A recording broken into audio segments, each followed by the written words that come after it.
Hey, what's up everybody? I'm really excited to finally share this video, hacks and modifications that I've made to my infrared sauna behind me. Been talking about doing this video for a long time with all my friends, and so I'm finally excited to put it together. At the end of the video, I'm going to talk about my experience with the infrared sauna and my take on the difference between infrared and the traditional Finnish or thermal sauna, which is a really big topic of inquiry for a lot of folks.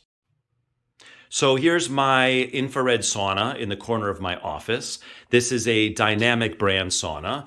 I like this brand because they're really easy to find. I think it's the most common infrared sauna brand in the US. They're made in the US of natural hemlock and really easy to find used. I got this one on Facebook Marketplace for about $800. They're also low EMF. I got an EMF tester myself and tried it out. There's also a video online of them doing some testing. And so overall, pretty legit. So the first modification I'm going to talk to you about is these towels. One of the first thing I did was I got towels that could fit and block all of the heaters. Now, I've since learned that that's not a good thing, which I'll talk about in just a sec. But what I did was I got towels on Amazon that could fit across the length of the bench here so that there wouldn't be a lot of extra material. And then I put grommet holes in 3 of the corners like this. Grommet, so that I could hang them across. See, I've got a hook here and a hook here. Also hooks here and here. Now, it's not great to have towels across the heaters because the infrared waves don't do a great job of penetrating through towels or clothing. But it's pretty handy to have these here anyway because, I can hang them up here to dry. It's also really nice to be in the sauna, and I can use this to towel off my face or my sweat. There are some times when I'm going to put up a towel. Like, for example, I can put it like this, and I can lay on my back, and I can do legs up the wall. It's not going to be comfortable to do that without the towel there because my heels are going to be right against the heater. So it's nice to be able to do that. And just for some reason, if you want to block the rays going into your back, which are coming from a lot shorter distance, that's a nice thing to do. But the backrest that I built really recently is really a game changer. And I'll talk a little bit more about what's going on in my back in the benefits section at the end of this video. But these are like $50 each online. I didn't want to pay that. I happen to have some extra cedar laying around, so I just cut out these triangles. And then I went over to Home Depot and I got unfinished cedar 1x2. I laid them across. This top one is glued because there's really not a lot of meat for a screw there. The rest of them are screwed. If I had to do this over again, I would probably not use screws or glue, but I would just use dowels, drilling a hole all the way through, putting a dowel through, and then cutting it off and sanding it down. If you want some more information about how to do that, just drop a comment below, and I can explain or even make a couple more and give you some more instruction on that. But these are really cool because it lets the infrared rays come through and touch your skin, so you want to have it as open as possible. Okay, moving on. I've got this essential oil diffuser. You want your sauna smelling really nice. And I got a selenite diffuser, a non-electric, of course. Selenite is a natural crystal, and it will just hold the essential oils and diffuse them into the air. I'm into Palo Santo and citrus right now, like grapefruit and tangerine. And little known fact, selenite is actually made, it's named after Selena, a Greek goddess of the moon. And so I just happened to get the moon shape because it fit really well. And there's a couple bottles of essential oil on the shelf. This is the shelf that came with the unit, by the way. And so that worked. So next, this guy that I've been moving around, this is my red light therapy panel. This is a really big part of my sauna use. What I do is I'll turn it on until it gets up to like 70 or 80 degrees. It's winter here right now, so I start it at around 50. It just takes about 5 minutes. And then I'll sit in front of the red light therapy while it's getting up to like 110, 115. And then I will put it away and I will do the hot part of my sauna. So I have mounted this through the wall. I tried a couple of different ways, but the walls are so thin, which makes it inexpensive and to build and to ship. So it wasn't really great at mounting this, but since I've through bolted them, it's super solid. So I'm really happy about that. So let's follow these electrical lines and head up here and talk about electrical. So I've added an outlet to my sauna. As you can tell, I have a bunch of things plugged in, but even if you just want to charge your phone or something like that, this is going to be pretty handy. So what this is an outdoor through the wall outlet. On the other side of this is just a 3-prong plug, just like that can go into an extension cord and then into an outlet, and you can turn it either way, so that all your stuff fits. I have a bunch of stuff plugged in here, obviously, and it's only been up like this for a couple of weeks, and so I'm going to give it a little more time, make sure I don't want to do any more changes, and at that point, then I'll do some zip ties or something to clean this up. So one of the things I have plugged in is my red light therapy panel. Of course, this is by Huga, by the way. Separate videos about that. I absolutely love this thing. And I didn't mention, I've got a separate video about how this works, but this is on a wall mount monitor stand. So it can go up and down like this. I can flip it like this and turn it like that. And, I can, when I'm laying down with my legs up the wall, this can go over my face, my body, that kind of thing. So, not real easy to do one-handed, but so this is plugged in here to this this timer. I can hit the timer once for 5 minutes, 2 for 10 minutes, 3 times for 15 minutes, etc. And the light goes on. Next, I have a fan plugged in here. So this is just a little U-line fan that I just happen to have. It's not quite as powerful as a little USB fan that I tried, but that one doesn't have a cord that's long enough. So I have this one going. The next thing I'm going to do is actually plug that into a smart outlet so that I can turn it on and off. Fan is really nice when I'm in here and it's super hot. It moves the air around. Especially from down there where the air is the coldest. So that makes it a lot more comfortable. But once it's moving the air for a while, then all of the air gets to be the same temperature. So what I'll do with my smart outlet is I'll have it cycle on and off. I think like 5 minutes on, 5 minutes off, something like that. So next I've got a space heater plugged in, and I'll explain that in just a little bit. So let's see. The last thing that I want to talk about before I get into the making your sauna hotter section is that I've got an extra thermometer here. And this is just magnetized to the wall. I've got a little piece of plumber's strap there, so it'll just stick there.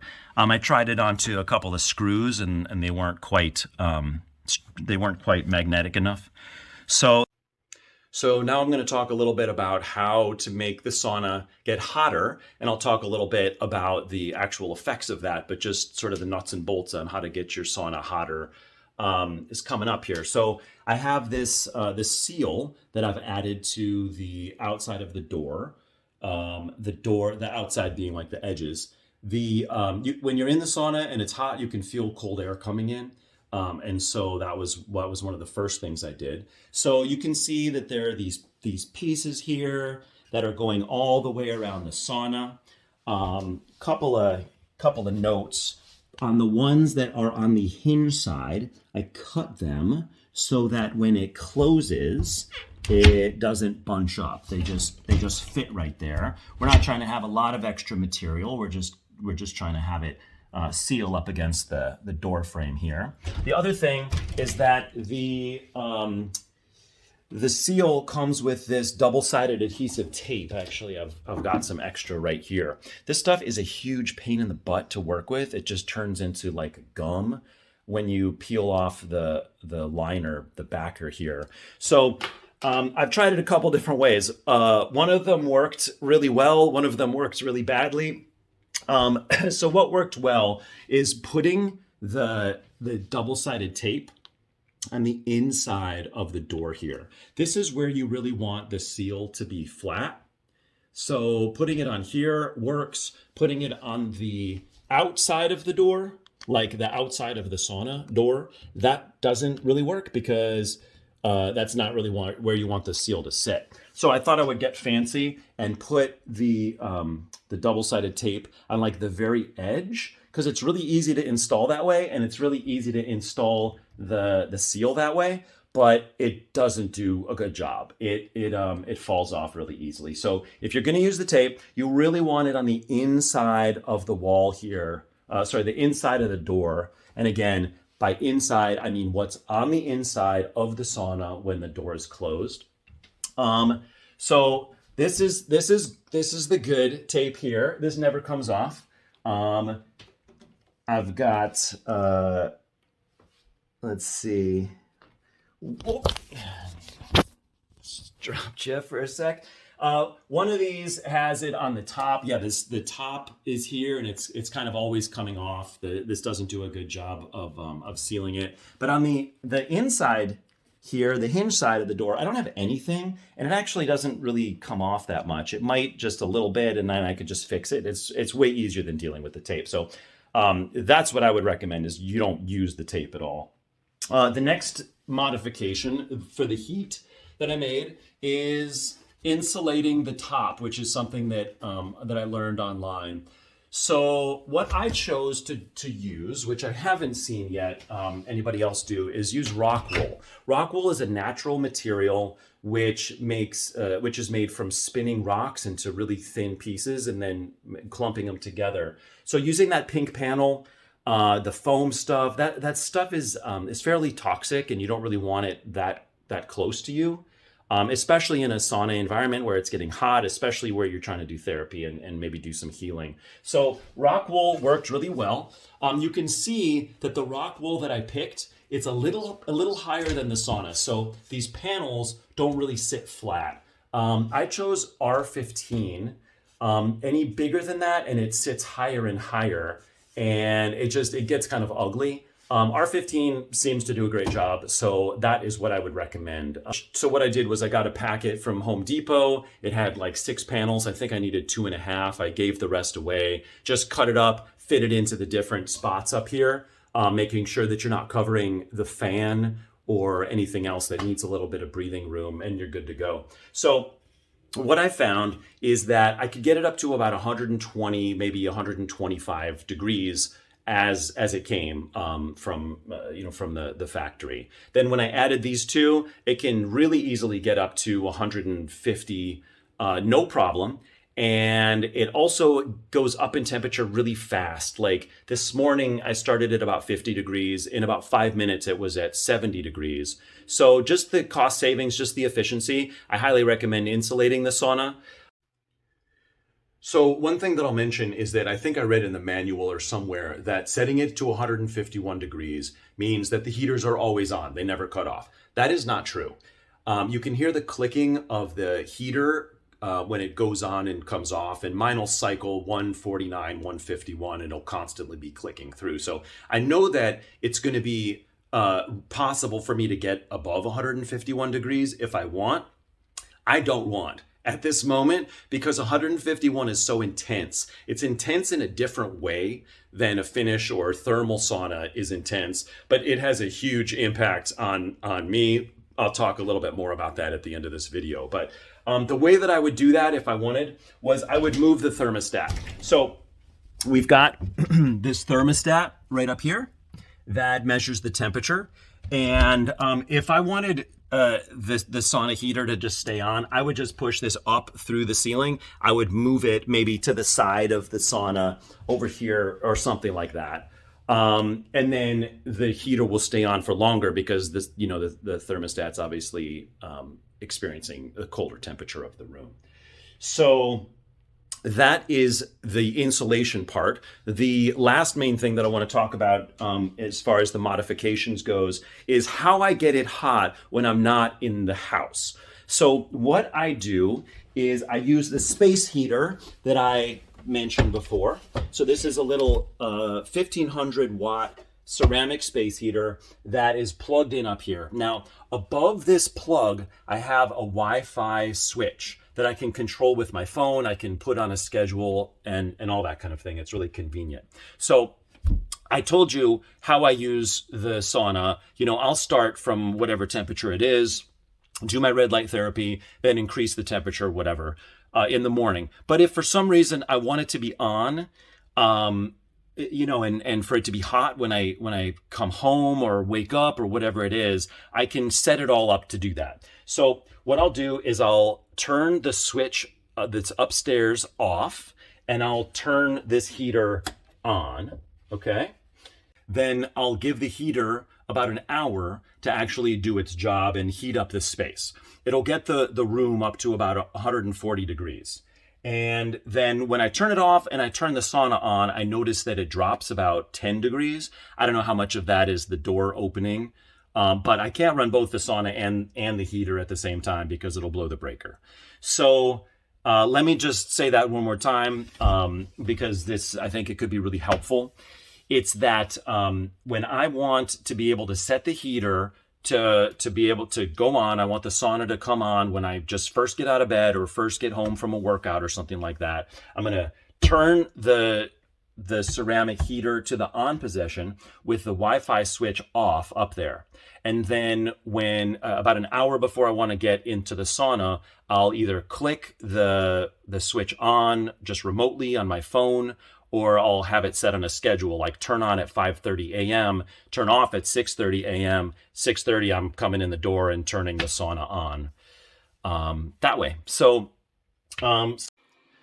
okay, next we're going to talk about entertainment while in the sauna. Up here, I've got a projector, and that's attached to an old laptop, and I project movies or shows or whatever on that wall. It's pretty awesome. I can sit in the sauna, watch something, Bluetooth speakers. This laptop is so old that it doesn't have any Bluetooth, so I added a dongle so I can play the music through the speakers of the sauna, as well as control everything with a mouse.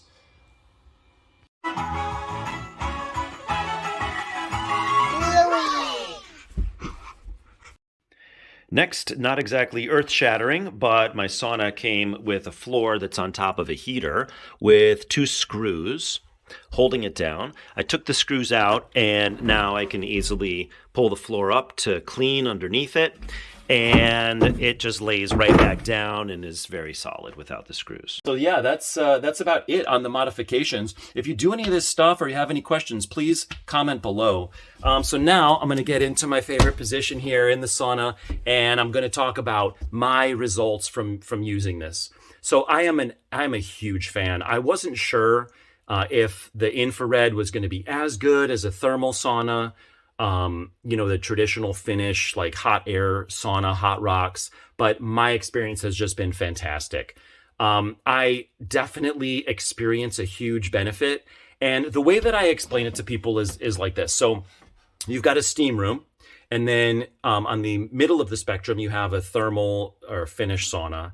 And on the end of the spectrum, you have infrared. So in a steam room, it's not that hot. And it feels incredibly hot because you have this water that's against your skin, right? And so you can only stay in there for like 5-10 minutes, maybe 15 if you're super hardcore. Then you go into a dry sauna. It's hotter. It doesn't feel as hot because you don't have the water that's against your skin that's conducting that heat like right into you. So what they say is that in a Finnish thermal sauna, the air gets hot, and then about 20% of that heat goes into your body. 80% of it stays in the air. With an infrared sauna, what you have is infrared. With an infrared sauna, you have infrared waves that are penetrating into your skin, into your organs, into your bones, your joints, whatever it is. And they say that 80% of the potency of the infrared goes into your body versus the 20% of the thermal sauna. So my take on this is you've got the steam room at one side of it, you've got a thermal sauna in the middle, and I use convection or thermal or Finnish sauna. Those are all synonymous. So in the middle you have that, and on the other end you have the infrared sauna. So that's like the power of the actual sauna to penetrate into your body and have deep lasting effects. So you get into an infrared sauna, maybe it's only 120, 125 degrees, doesn't feel that hot. You're sitting there like, is this even doing anything? And then there comes a point where you're just pouring out sweat, and the sweat that is coming out of you, it's not normal sweat. And this is one of the first keys that I had to that something is actually going on. It's kind of like sticky and a little bit slimy, and it doesn't smell great. Which when I sweat from yoga, from working out, whatever, I feel like I smell really fresh and clean. I eat pretty well, healthy, vegan diet, and I'm pretty clean inside. But when I'm in an infrared sauna, I can definitely feel that something's happening. I think it's toxins coming out. It might be heavy metals. It might be really old stuff. Without testing, I don't really know for sure, but the quality of the sweat coming out of me is an indication that there's something going on. So I'm into sauna for longevity benefits. Hormesis is stressing the body out in particular ways, like we do with exercise, with fasting, and with sauna. And I noticed that with an infrared sauna, my heart rate elevates. It's normally around 50 beats per minute. When I get into a sauna, when it's really hot, it gets up to like 80, something like that, which is actually more than the sauna at the gym does. So I know that there's something going on. There's some breakdown. There's some rebuilding, and my internal temperature goes up a lot. I found out with the infrared sauna that I can't actually do it at night, like right before bed, because I've learned from some Tim Ferriss stuff that your temperature will peak in the early afternoon, and then it'll start to drop to get you ready to go to sleep. If you're too hot internally, you're not going to sleep really well, and that was my experience. I did the sauna 2 nights in a row. I slept terrible. I was like, what is going on? I usually sleep great, and so I looked into it, and I figured out, okay, yeah, my internal temperature is going up too much. It doesn't work for me. So I haven't really experimented with doing it in the afternoon or that sort of thing. I just do it in the morning, take a shower, and it's great. So the other couple of benefits that I'll mention from the sauna is that my skin is amazing. It's like soft. It's so clear. And while I care more about the longevity effects than how my skin looks, I think it's an indication that there's beneficial waves that are penetrating into my body, cleansing my skin, hopefully having the same results on my nervous system, connective tissue, circulatory system, joints, and that kind of thing. And I think that that's happening. I sprained my ankle pretty badly about a week ago, and with the help of red light therapy and the sauna, it was better in less than 24 hours. I had sprained my ankle not as bad a couple of years ago, and I was hobbling around for like 2 weeks. So skin, and I mean, I don't mind having beautiful skin, that's for sure. But it's cool to be able to work on something that's cosmetic, like red light therapy for wrinkle and fine line reduction, but also be doing things that are super beneficial for your health and all the cells and tissues of your body. So the other thing I want to mention is that from a wrestling injury, from when I was in middle school, I've had scar tissue in between my shoulder blades my whole life. I'll roll my shoulders back like this, and there's this crunching thing that happens. People have commented that they can hear it. It sounds kind of gross. It's definitely very obvious. So I put in these. I was using a towel, or would have a robe on me or something like that before. I put these in about 2 weeks ago. Since then, I roll my shoulders, and I have very, very little crunching and cracking and popping. Actually, after yoga, like 4 or 5 days ago, I was rolling my shoulders, and I couldn't feel anything.